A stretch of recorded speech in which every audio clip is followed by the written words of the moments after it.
প্রিয় ছাত্রছাত্রীবৃন্দ, আজকের ক্লাসের টপিকস হচ্ছে international health and NGO.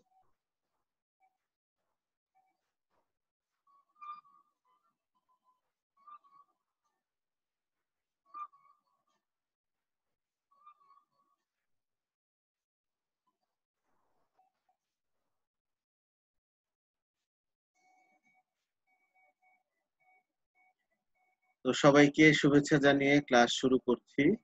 International health and NGO. Paul Russell বলেছেন যে nothing on the earth is more international than disease.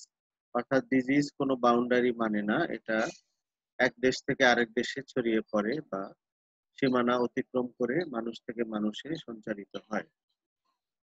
Medicine is one of the pillars of piece. এবং এই যে চিকিৎসা বিজ্ঞান, এটা শান্তির একটা খুঁটি হিসাবে বিবেচিত হয়। Health and disease have no political or geographical boundaries. Disease in any part of the world is a constant threat to other parts. আমরা এটা এখন হারে হারে টের পাচ্ছি যে সেই চীনের উহানে 2019 সালে শুরু হওয়া করোনা ভাইরাস এখন সারা বিশ্ব দাপিয়ে বেড়াচ্ছে। History revealed that cholera and plague spread along the routes of trade. এখন আমরা দেখি যে ইন্টারন্যাশনাল হেলথ বলতে কি বোঝায়। International health is a health of the populations in an international context. International health is the area of study, research, and practice that places a priority on improving health and achieving equity in health for all people worldwide. অর্থাৎ সারা বিশ্বের সকল মানুষের health ইমপ্রুভমেন্টের জন্য যে আমাদের subject, সেটা international health. অর্থাৎ এটা পপুলেশনের হেলথকে ইন্টারন্যাশনাল কনটেক্সটে বিবেচনা করে। তো আমরা এই পর্যায়ে দেখব যে অর্গানাইজেশন কয় রকম হয়। তো অর্গানাইজেশন কাকে বলে? an organized group of people with a particular purpose. যখন কোনো কিছু অর্গানাইজড গ্রুপ অফ পিপল কোনো একটা উদ্দেশ্য সাধনের জন্য কাজ করে, তখন তাকে অর্গানাইজেশন বলে। in relation to ownership of government, organizations are three types. সরকার এটাকে ওন করে কি করে না তার উপর ভিত্তি করে এই অর্গানাইজেশন গুলো তিন রকমের হয়। একটা কতগুলো হচ্ছে গভর্নমেন্টাল অর্গানাইজেশন, যেমন directorate of health, Mymensingh medical college বা যে কোনো সরকারি প্রতিষ্ঠান, এগুলো হচ্ছে গভর্নমেন্টাল অর্গানাইজেশন। আবার কিছু আছে নন গভর্নমেন্টাল অর্গানাইজেশন, এগুলোকে আমরা এনজিও বলি সংক্ষেপে, যেমন ব্র্যাক বা Bangladesh rural advancement committee, care, তারপরে পপি বা জিএসকে, এই সমস্ত এনজিওর নাম আমরা জানি। এগুলো হচ্ছে নন গভর্নমেন্টাল অর্গানাইজেশন। আবার বিশ্বের বিভিন্ন দেশের সরকার পরস্পর মিলে কিছু অর্গানাইজেশন প্রতিষ্ঠা করেছে, যেগুলোকে বলা হয় ইন্টার গভর্নমেন্টাল অর্গানাইজেশন, যেমন ইউএন বা ইউনাইটেড নেশনস, তারপরে World Health Organization, UNICEF, FAO, ILO, World Bank, এগুলো হচ্ছে ইন্টার গভর্নমেন্টাল অর্গানাইজেশন। সুতরাং আমরা অর্গানাইজেশন, তিন ধরনের অর্গানাইজেশন পেলাম। একটা হচ্ছে গভর্নমেন্টাল অর্গানাইজেশন, একটা হচ্ছে নন গভর্নমেন্টাল অর্গানাইজেশন বা এনজিও, এবং ইন্টার গভর্নমেন্টাল অর্গানাইজেশন। এবং আমাদেরকে খেয়াল রাখতে হবে যে যে ইউনাইটেড নেশনস, তারপরে ডব্লিউএইচও, ইউনিসেফ, এফএও, আইএলও, এই জাতীয় সংস্থাগুলো কিন্তু এনজিও নয়, এগুলো হচ্ছে ইন্টার গভর্নমেন্টাল অর্গানাইজেশন। তো প্রথমে আমাদের যেটা সবচেয়ে বড় স্বাস্থ্য রিলেটেড সংস্থা, ওয়ার্ল্ড হেলথ অর্গানাইজেশন, এটা সম্পর্কে আমরা জানবো। যে World Health Organization is one of the United Nations organization, a single specialized worldwide non-political intergovernmental health organization began on 7th April 1948. এই 7th April 1948 কে বলা হয় birthday of WHO. The date 7th April is World Health Day. এই WHO যেদিন শুরু হয়েছিল সেই দিনটা কি বিশ্ব স্বাস্থ্য দিবস বা ওয়ার্ল্ড হেলথ ডে হিসেবে পালন করা হয়। এখানে তোমাদেরকে বলে রাখি যে WHO বা ওয়ার্ল্ড হেলথ অর্গানাইজেশনকে অনেকে সংক্ষেপে হু বলে। এটাকে হু বলা ঠিক না, এটাকে আমরা যখন সংক্ষিপ্ত আকারে বলবো তখন এটাকে ডব্লিউএইচও বলবো, হু বলবো না। তো এই ওয়ার্ল্ড হেলথ অর্গানাইজেশনের হেডকোয়ার্টার হচ্ছে সুইজারল্যান্ডের জেনেভাতে। এটা কি অবজেক্টিভ নিয়ে কাজ করে? The attainment by all the peoples of highest level of health. সকল মানুষ, বিশ্বের সকল মানুষ যাতে highest level of health attain করতে পারে, সেই উদ্দেশ্যে ওয়ার্ল্ড হেলথ অর্গানাইজেশন কাজ করে যায়। কারেন্ট অবজেক্টিভ যদি আমরা দেখি, the attainment by all the people of the world a level of health that will permit them to lead a socially and economically productive life. The WHO is unique among United Nations specialized agencies in that it has its own construction, own governing bodies, own membership and own budget. তো WHO অনেকটা স্বায়ত্তশাসিত সংস্থার মতো, যে এটার নিজস্ব কিভাবে চলবে তার নিজস্ব কনস্টিটিউশন আছে, নিজস্ব গভর্নিং বডি আছে, মেম্বারশিপ আছে এবং বাজেট, এটা নিজস্ব budget. It is the part of but not subordinate to the United Nations. এটা ইউনাইটেড নেশনস এর একটা পার্ট, কিন্তু তার সাবঅর্ডিনেট না। Membership in WHO is open to all countries of the world. The most countries are members of both United Nations and WHO. Exception আছে, Switzerland is a member of WHO but not United Nations. In 1948, WHO had 56 members. Now it has 194 members and 2 associate members. তো WHO এর structure যদি আমরা দেখি, তাহলে it consists of 3 principal organs. একটা হচ্ছে World Health Assembly, executive board and the secretariat. World Health Assembly is the health parliament of nations. It meets annually, usually in May and generally at the headquarters in Geneva. It is composed of delegates representing member states, each of which has one vote. অর্থাৎ সকল দেশের প্রতিনিধিদের সমন্বয়ে এই world Health assembly প্রতি বছর জেনেভাতে হয়ে থাকে। Function of World Health Assembly: to determine international health policy and programs, to review the work of the past year, to approve the budget needed for following year, to elect member states to delegate a person to serve for 3 years on the executive board and to replace the retiring members.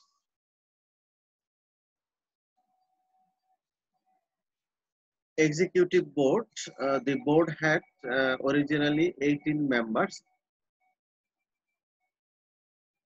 now has 34 members. The executive board meets at least twice a year. এটা বছরে দুইবার meeting করে। The main work of board is to give effect on decisions and policies of assembly.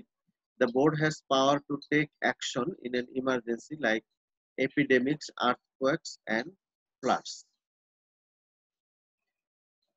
WHO Secretariat headed by Director General, who is Chief Technical and Administrative Officer of WHO. There are 5 Assistant Director Generals at WHO headquarters in Geneva. The Secretariat is staffed by about 8,000 health and other experts and support staff.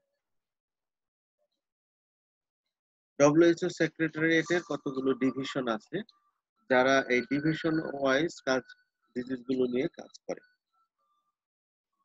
প্রথমে আমরা দেখতে পাচ্ছি যে division of epidemiological surveillance and health situation and trend assessment, অর্থাৎ কোন disease কোথায় কেন হচ্ছে, বর্তমান হেলথ সিচুয়েশন এবং ডিজিজের ট্রেন্ড অ্যাসেস করার জন্য এই ডিভিশন কাজ করে।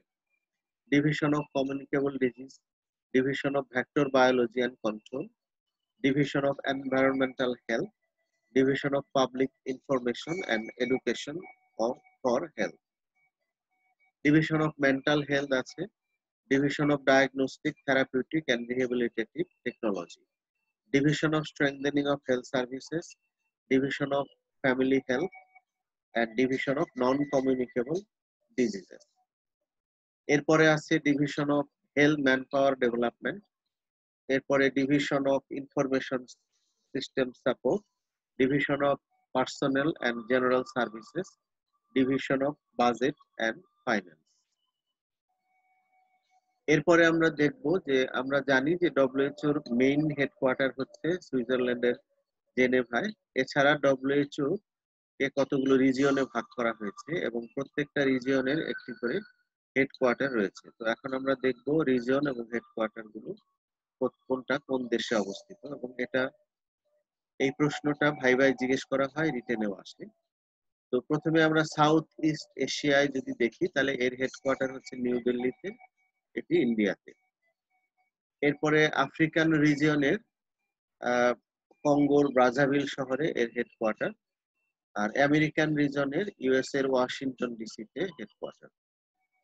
ইউরোপিয়ান রিজনে ডেনমার্কের কোপেনহেগেনে ডব্লিউএইচও হেডকোয়ার্টার অবস্থিত, আর ইস্টার্ন মেডিটেরিয়ান রিজনে ইজিপ্টের আলেকজান্দ্রিয়াতে এই ডব্লিউএইচও রিজিওনাল হেডকোয়ার্টার অবস্থিত। আর সর্বশেষ যে রিজিয়নটি সেটা হচ্ছে ওয়েস্টার্ন প্যাসিফিক রিজিয়ন, এটা ফিলিপাইন্সের মেনিলাতে ডব্লিউএইচও হেডকোয়ার্টার অবস্থিত। সুতরাং আমরা 6টা রিজন, 6টা হেডকোয়ার্টার এবং দেশের নাম মনে রাখবো। Member country south east Asia region. South east Asia রিজনে Bangladesh, Bhutan, India, Indonesia, Korea, Maldives, Myanmar, Nepal, Sri Lanka, Thailand এবং তাইমুর লিস্ট মেম্বার হিসেবে রয়েছে।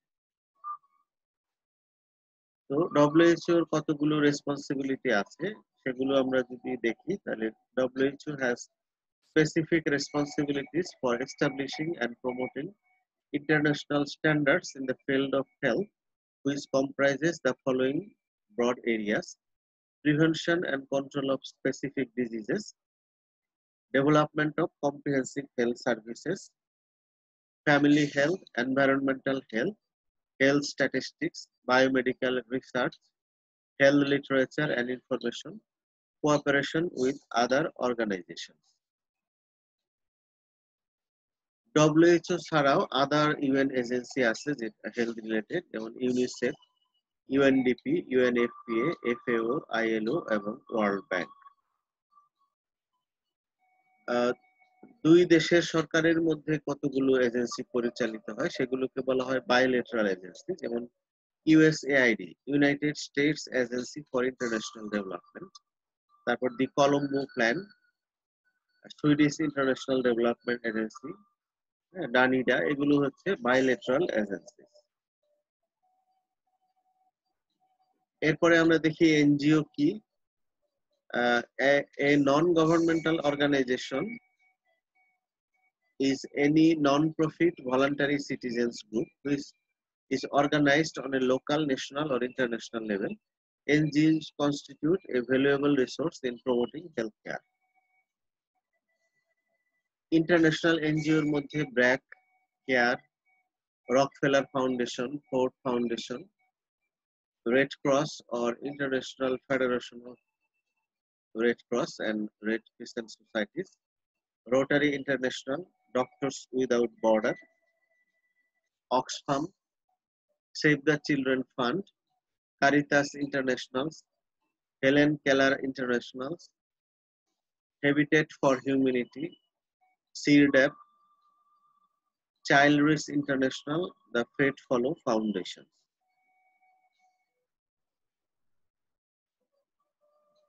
ন্যাশনাল এনজিওর মধ্যে ব্র্যাক প্রিভিয়াসলি এটা ইলাবোরেশন ছিল বাংলাদেশ রুরাল অ্যাডভান্সমেন্ট কমিটি, কিন্তু এখন এটা ইলাবোরেট করা হয় building resources across the community. তোমরা দুটোই মনে রাখবে যে পুরাতন ইলাবোরেশন ছিল বাংলাদেশ রুরাল অ্যাডভান্সমেন্ট কমিটি, আর বর্তমানে ব্র্যাককে বলা হয় building resources across the community. গণস্বাস্থ্য কেন্দ্র বা জিএসকে, আইন ও সালিশ কেন্দ্র, সেন্টার ফর পলিসি ডায়ালগ, দৃষ্টিপাত, অধিকার, প্রশিকা, এগুলো আমাদের দেশের খুব নামকরা এনজিও।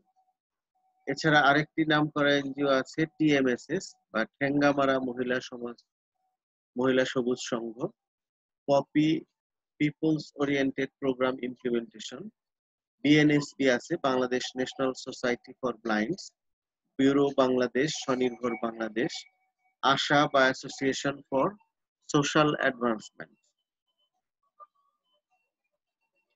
এছাড়া তোমরা মেডিকেল স্টুডেন্টরা যে সমস্ত এই যে সন্ধানী মেডিসিন ক্লাব এগুলোর সঙ্গে জড়িত, এগুলো কিন্তু এনজিও।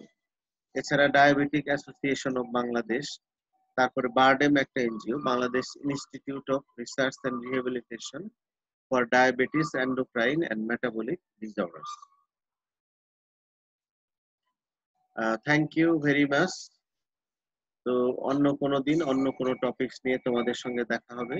সবাই ভালো থাকবে, নিরাপদে থাকবে। আল্লাহ হাফেজ।